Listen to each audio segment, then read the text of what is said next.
Oke.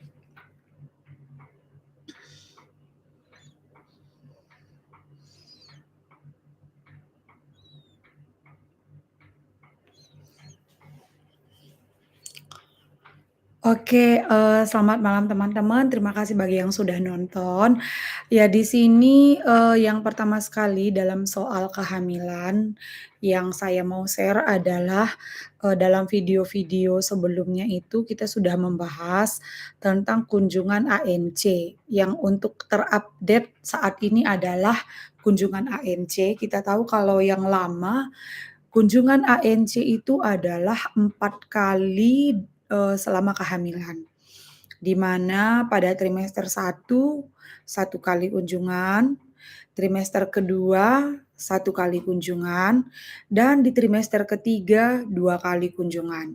Nah, sekarang itu sudah mengalami perubahan ya, kunjungan ANC itu kalau yang terbaru itu adalah sudah minimal 6 kali kunjungan, ya.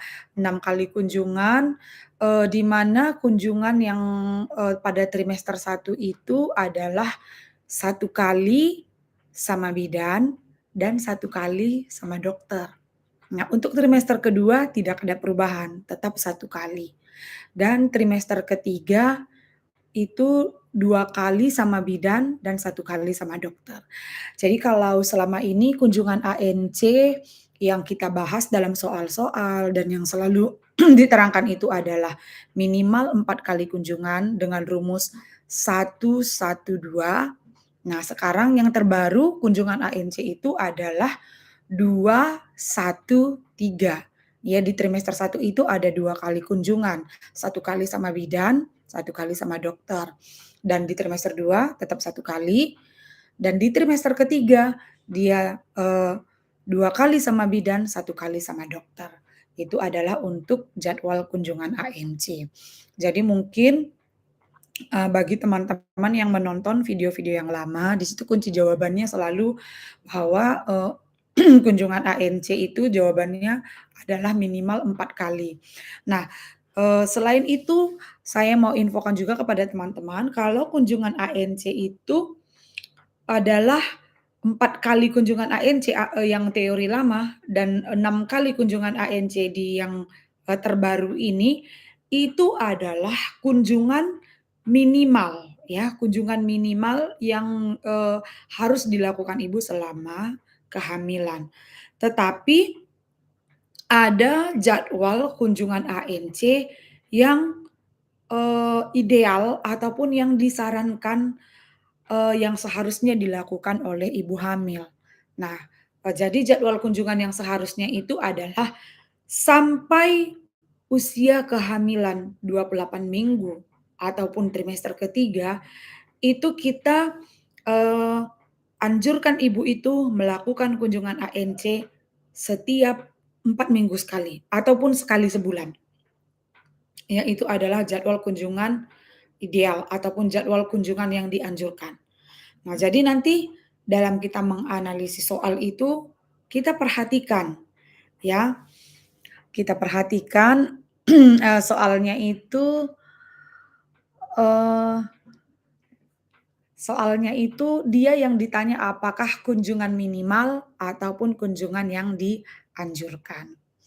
Oke, selamat malam yang sudah bergabung di Instagram juga saya ikut live juga ya. Kalau ada yang bertanya boleh aja langsung di komen. Oke.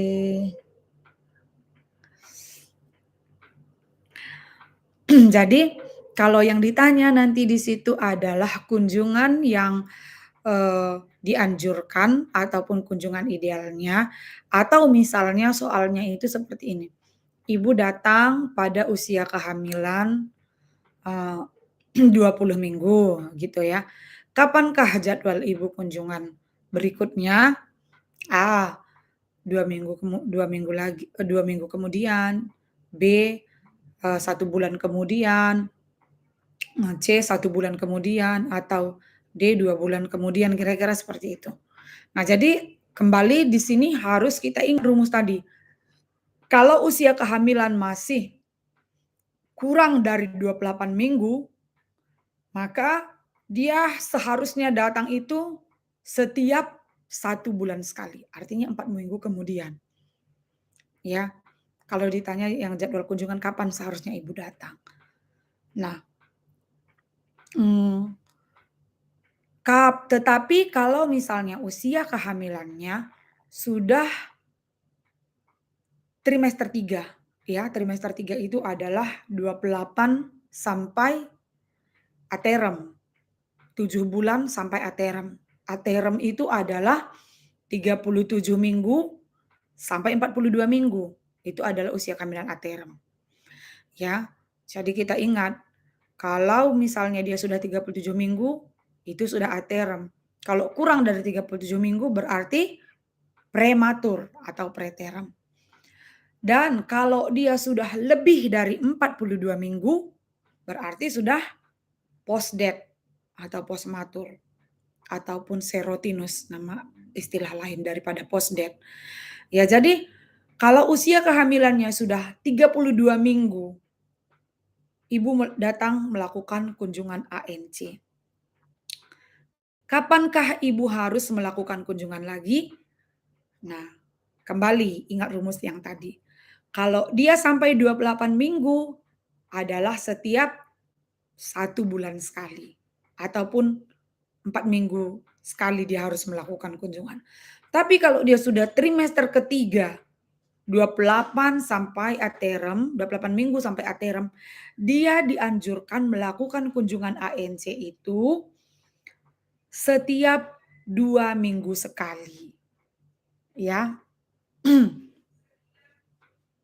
Bentar ya. Oke.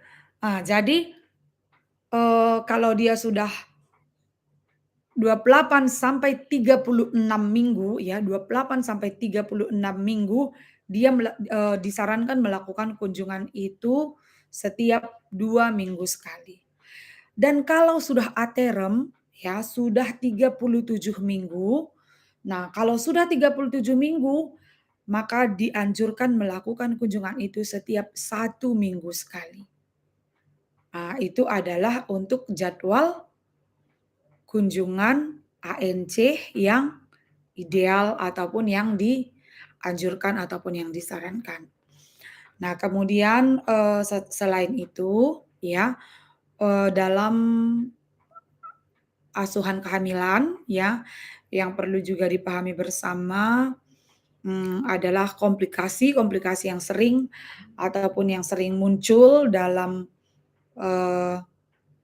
kehamilan itu pada trimester pertama adalah selain morning sickness ataupun hiperemesis gravidarum, yaitu masalah mual dan muntah, yang paling sering adalah perdarahan, ya.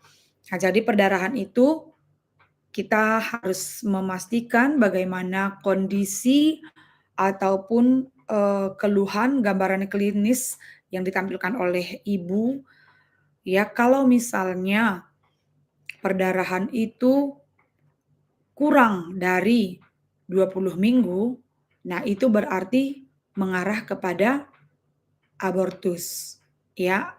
Antara abortus, kehamilan ektopik terganggu ataupun KET ataupun mola. Nah, jadi bagaimana kita membedakan apakah ini, abortus atau KET atau kehamilan ektopik. Itu bisa kita, lihat nanti dari keluhan yang ditampilkan di soal. Ya, kalau misalnya, KET ya, kehamilan ektopik itu biasanya terjadi di trimester 1 dan masih di awal-awal kehamilan. Artinya bisa masih mungkin, sebulan ataupun masih terlambat haidnya itu masih beberapa minggu, yaitu kalau kehamilan ektopik. Dan nyeri goyang porsio ya, nyeri goyang porsio itu juga merupakan ciri dari KET. Nah, kemudian kalau dia abortus kita harus membedakan kapan kita mengatakan abortus imminens, kapan kita mengatakan diagnosanya itu abortus incipiens, kemudian incomplete, complete. Ini yang keempat ini dulu yang wajib harus kita bedakan gejala klinisnya, ya. Jadi kalau kita mengatakan abortus, imminence, yang pertama keluhannya itu pastinya ada keluar darah dari jalan lahir, ya, keluar darah dari jalan lahir dan serviks masih tertutup. Itu adalah ciri utama dari abortus imminens. Serviksnya masih tertutup. Kenapa tertutup? Karena hasil konsepsi masih tertahan di dalam. Jadi imminens itu adalah ancaman abortus. Abortus yang mengancam, artinya hasil konsepsi masih bisa dilanjutkan atau masih bisa diteruskan. Nah, kalau misalnya abortus imminens ini tidak berhasil untuk dipertahankan, ya, hasil konsepsi tidak berhasil untuk dipertahankan, maka itu bisa berlanjut menjadi insipiens. Atau bisa juga abortus itu terjadi spontan, ya memang langsung insipiens, tidak imminens, tidak mengancam, tapi langsung ke insipiens. Jadi perbedaan imminens dengan insipiens itu bagaimana? Kalau insipiens itu dia adalah abortus yang sedang berlangsung. Jadi kalau imminens tadi abortus mengancam, kalau insipiens itu adalah abortus yang sedang berlangsung. Artinya pada soal itu nanti pasti ada keterangan serviksnya sudah terbuka, ya. Jadi kalau imminens tadi serviksnya masih tertutup, belum ada pembukaan, tapi kalau insipiens dia serviksnya sudah terbuka. Tetapi hasil konsepsi masih tertahan di dalam, belum keluar. Itu adalah abortus insipiens. Jadi kata-kata kunci seperti ini harus kita pahami dan harus kita garis bawahi dalam kasus yang disajikan ataupun yang ditampilkan. Nah, kemudian kalau misalnya abortus insipiens ini ya, sudah keluar dia sebagai ya kalau insipiens tadi kan dia hasil konsepsinya masih tertahan di dalam. Nah, kalau abortus incomplete ya, itu juga serviksnya sudah terbuka, tetapi hasil konsepsi sebagian masih tertahan di dalam, sebagian sudah keluar. Itu adalah abortus, eee, incomplete. Jadi kita selalu perhatikan dalam soal kalau misalnya ada perdarahan, tampak jaringan, ya di jalan lahir, itu berarti lebih mengarah ke incomplete karena dia sudah keluar. Nah, sedangkan kalau komplit, dia seluruh hasil konsepsi lengkap bersama dengan ketuban, selaput ketubannya semua sudah keluar dengan lengkap. Itu adalah abortus komplit. Oke, jadi untuk malam hari ini ya di tahun 2023 ini merupakan live perdana ya untuk di tahun 2023. Nah, jadi teman-teman ini yang masih ready stay menonton jika mau bertanya boleh ya, di kolom chat silakan diketik apa pertanyaannya mungkin bisa saya bantu jawab atau dari, teman yang di Instagram juga kalau misalnya ada yang mau bertanya boleh saya akan bantu jawab. Oke.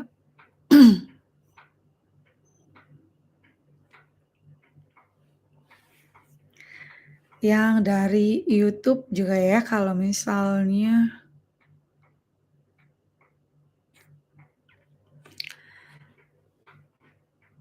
kalau untuk jadwal ya, kalau untuk jadwal kunjungan tadi udah, jadwal kunjungan ANC sudah, dan jadwal kunjungan minimal dan juga jadwal kunjungan yang disarankan tadi udah, ya. Selain itu kalau untuk kehamilan yang wajib juga kita tahu selain komplikasi tadi perdarahan, apa itu, jenis-jenis abortus, kehamilan ektopik dan satu lagi kalau misalnya mola ya, kalau misalnya,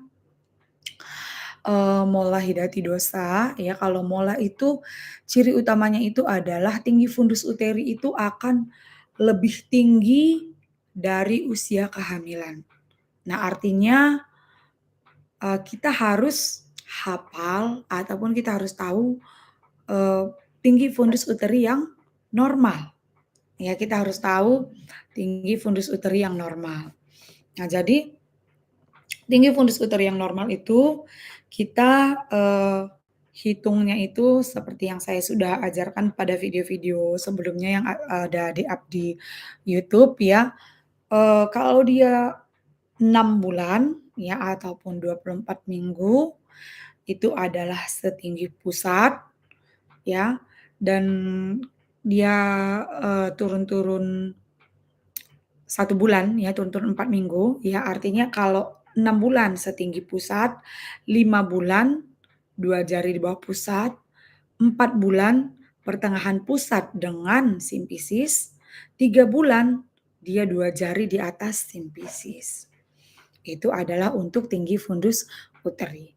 Nah, jadi kalau misalnya kita menemukan kasus, amenorenya itu masih 3 bulan. 3 bulan kan tadi kita tahu tinggi fundus uterinya itu harusnya 2 jari di atas simpisis. Tetapi kita menemukan tinggi fundus uterinya misalnya setinggi pusat atau 2 jari di bawah pusat. 2 jari di bawah pusat itu kan artinya 5 bulan. Karena tadi 6 bulan itu setinggi pusat. Jadi kalau 5 bulan 2 jari di bawah pusat. Jadi kalau kita menemukan kasus amenorrhea 3 bulan, TFU 2 jari di bawah pusat, nah dugaan kita gemeli, kembar, atau mulahidatidosa. Kita lihat lagi data-data yang akan ditampilkan pada kasus. Misalnya pada kasus ditambah lagi dengan ibu mengalami hipertensi, ya. Biasanya mulai ini ibu juga akan mengalami kenaikan tekanan darah. Nah, jadi ibu mengalami hipertensi ditambah lagi dengan TFU-nya, di atas normal. Jadi, walaupun misalnya pada soal itu tidak diterangkan bahwa ada keluar cairan gelembung-gelembung seperti, buah anggur, maka dugaan kasus itu adalah molahidatidosa. Nah, itulah untuk kita membedakan beberapa diagnosa-diagnosa komplikasi, yang terjadi pada masa kehamilan.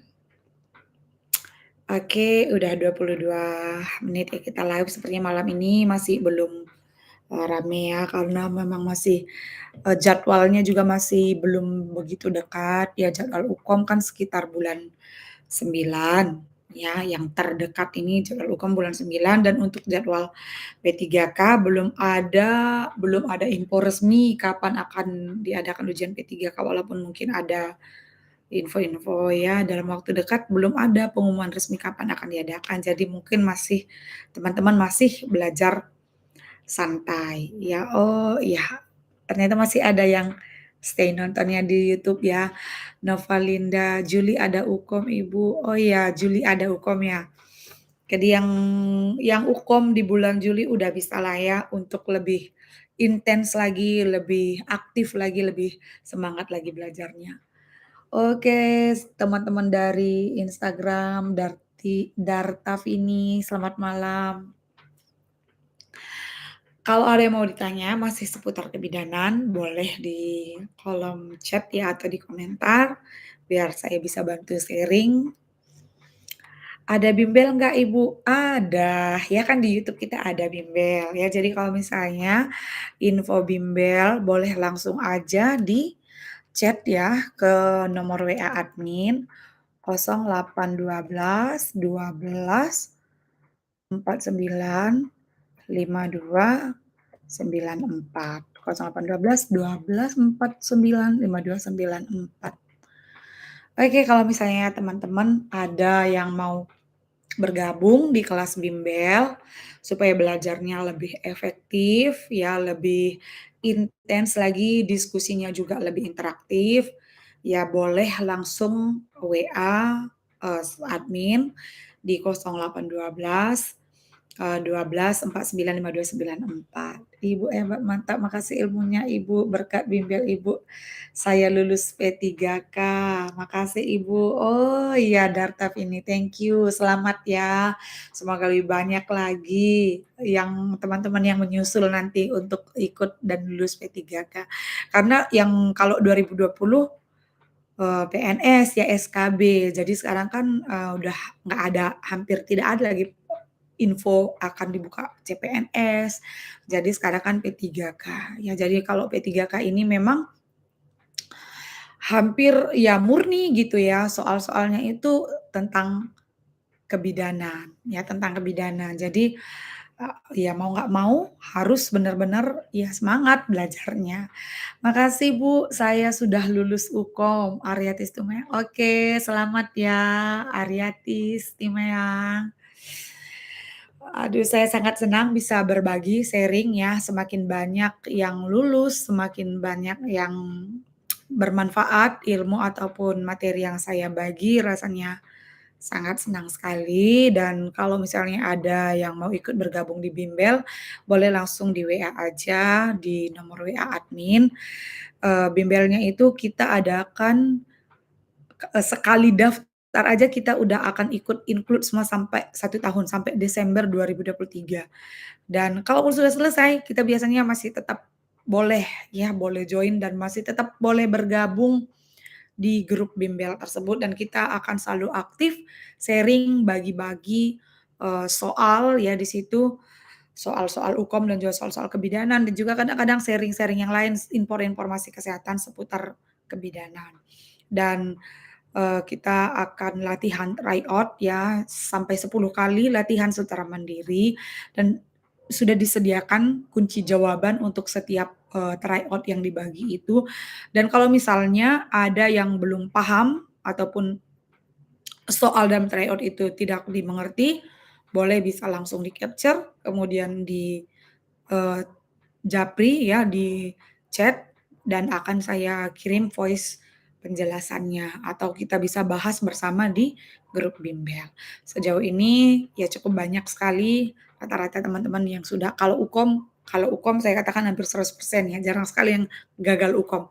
Tapi kalau P3K memang faktor kuota ataupun, jumlah, yang ditetapkan, yang harus diterima di lokasi tersebut itu kan dibatasi. Jadi kalau P3K memang pasti ada yang, belum lulus gitu, tapi artinya ya nilai kita ataupun persiapan kita itu sangat menentukan. Jadi kalau kita memang punya persiapan dan kita sudah matang, dalam mempersiapkan diri menghadapi ujian, ya mudah-mudahan lulus.